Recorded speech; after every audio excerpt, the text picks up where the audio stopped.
P K. Sasi CPM പുറത്താക്കിയിരിക്കുന്നു. Palakkad ചേർന്ന വിമത കൺവെൻഷനിൽ പാർട്ടിക്ക് എതിരെ രൂക്ഷ വിമർശനം ഉന്നയിച്ചതിന് പിന്നാലെയാണ് ശശിക്കെതിരെ നടപടി വന്നത്. തനിക്കെതിരെ ഉന്നയിച്ച ആരോപണങ്ങളിൽ എന്തെങ്കിലും കഴപ്പുണ്ടെങ്കിൽ പൊതുപ്രവർത്തനം അവസാനിപ്പിക്കുമെന്ന് CPM പാലക്കാട് ജില്ലാ സെക്രട്ടറി EN സുരേഷ് ബാബു പറഞ്ഞു.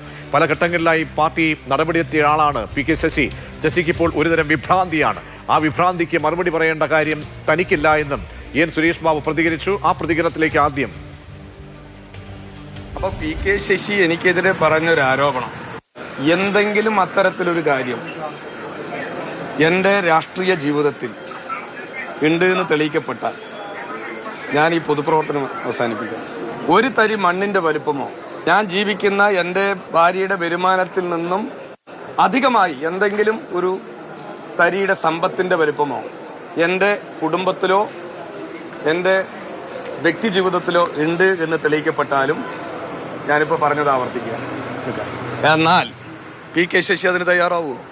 ശശിക്ക് ഇപ്പോ ഒരുതരം വിഭ്രാന്തിയിലാണ്. കാരണം ഇതുവരെ എല്ലാം അനുഭവിച്ച് ഇങ്ങനെ ഒരു മാനസികാവസ്ഥയിൽ എത്തിയല്ലോ എന്നുള്ള വിഭ്രാന്തിയിൽ പലതും പറയും. ആ വിഭ്രാന്തിക്കൊക്കെ ഞാൻ ആൻസർ പറയേണ്ട കാര്യമുണ്ടോ?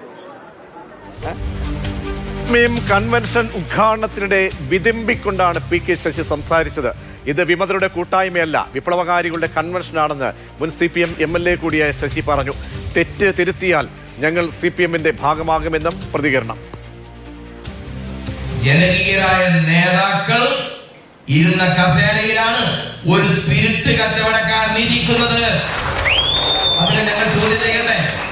കല്ല് കച്ചവടക്കാരൻ പാർട്ടിയുടെ അമ്മസ്ഥാനത്ത് ഇരുന്നുകൂടാ. കല്ല് വേണം കച്ചവടം ചെയ്തോട്ടെ, കല്ലിൽ സ്പിരിറ്റ് കലക്കി കച്ചവടം ചെയ്യരുത്. അത് വലിയ തെറ്റല്ലേ?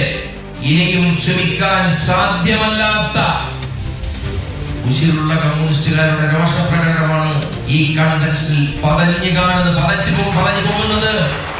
ഈ വികാരത്തെ അവഗണിക്കാൻ ഒരു ശക്തിക്കും സാധിക്കില്ല. സ്റ്റെഫിൻ ചേരുന്നുണ്ട്. സ്റ്റെഫിൻ, കാലങ്ങളായി പാർട്ടിയുമായി ഇടഞ്ഞു നിൽക്കുന്ന പി.കെ. ശശി വിമത കൺവെൻഷനൊപ്പം ചേരുകയും വലിയ തോതിൽ പാർട്ടിയെ കടന്നാക്രമിക്കുകയും ചെയ്യുന്ന ദിവസം മാത്രമാണ് പി.കെ. ശശി ഇപ്പോൾ CPM പുറത്താക്കുകയും ചെയ്യുന്നത്. CPM ഇന്നത്തെ കൺവെൻഷനെയും പി.കെ. ശശിയുടെ നീക്കങ്ങളെയും എങ്ങനെയാണ് ഇനി മുന്നിൽ കാണുന്നത്?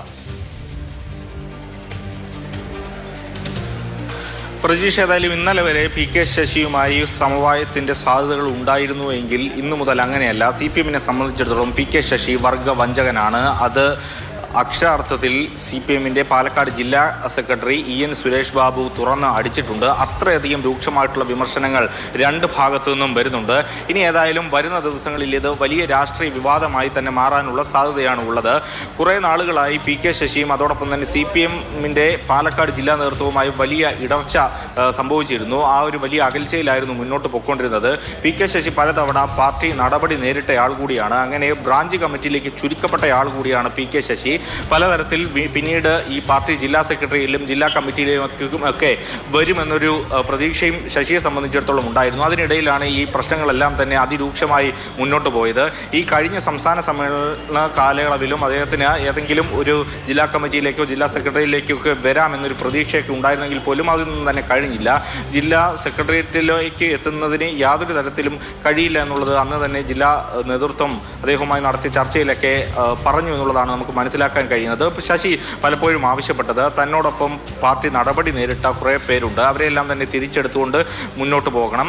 ഒപ്പം തന്നെ ജില്ലാ സെക്രട്ടേറിയറ്റിലുൾപ്പെടെ മേൽഘടകങ്ങളിലേക്ക് പി.കെ. ശശിക്ക് വീണ്ടും എത്തണമെന്നുള്ള കാര്യമൊക്കെ തന്നെ അദ്ദേഹം ആവശ്യപ്പെട്ടതായിട്ടാണ് മനസ്സിലാക്കുന്നത്. പാർട്ടി ഏതായാലും അതൊന്നും തന്നെ പരിഗണിച്ചിരുന്നില്ല. എന്നാലും ഒരു സമവായത്തിന്റെ സാധ്യതകൾ അവിടെയും അവശേഷിപ്പിച്ചിരുന്നു. അതുകൊണ്ടാണ് KTDC ചെയർമാൻ സ്ഥാനം ശശിക്ക് നൽകിയത്. എന്നാൽ അതെല്ലാം തന്നെ രാജിവെച്ചതോടുകൂടി ആ കാര്യം ഏതായാലും ഉറപ്പായി കഴിഞ്ഞു. CPM-ഉം പി.കെ. ശശിയും തമ്മിൽ സമ്പൂർണ്ണമായി ഇവിടെ ഇന്ന് തെറ്റുകയാണ്.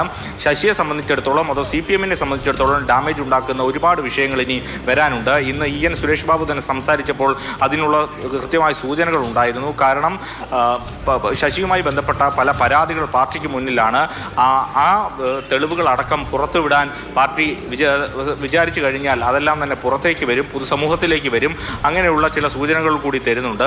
ഒപ്പം ഈ EN സുരേഷ് ബാബുവിനെ കള്ള് കച്ചവടക്കാരൻ എന്നുള്ള കാര്യമാണ് വിശേഷിപ്പിച്ചത്. സൂചിപ്പിച്ചത് സി പി എമ്മിന്റെ ഒരു നേതാവിന് അത്രയും ഒരു വിശേഷണം ഒരിക്കലും യോജിക്കുന്ന ഒരു കാര്യമല്ല. അങ്ങനെയെങ്കിൽ ആ കാര്യത്തിൽ തെളിവുകൾ ഏതെങ്കിലും പി കെ ശശിയും പുറത്തുവിടുകയാണ്, അല്ലെങ്കിൽ രണ്ടുപേരും അങ്ങനെ രാഷ്ട്രീയപരമായി പോരടിക്കാൻ തീരുമാനിച്ചു കഴിഞ്ഞാൽ ഒരുപാട് ഡാമേജ് ഉണ്ടാകും. ഇനി ഏതായാലും കോൺഗ്രസ് പി കെ ശശിയെ ചേർത്ത് നിർത്തും, അവിടെ സ്ഥാനാർത്ഥിയാകുമോ എന്നുള്ളതൊക്കെയാണ് മറ്റൊരു ചോദ്യം. ഇന്നലെ വരെ പി കെ ശശിയുമായി ബന്ധപ്പെട്ട് ഉയർന്ന പരാതികളിൽ ശശിയെ വിമർശിച്ചുകൊണ്ടിരുന്ന കോൺഗ്രസിന് ഇനി അങ്ങനെ ഒരു സാഹചര്യം ഉണ്ടായാൽ ന്യായീകരിക്കേണ്ടി വരും.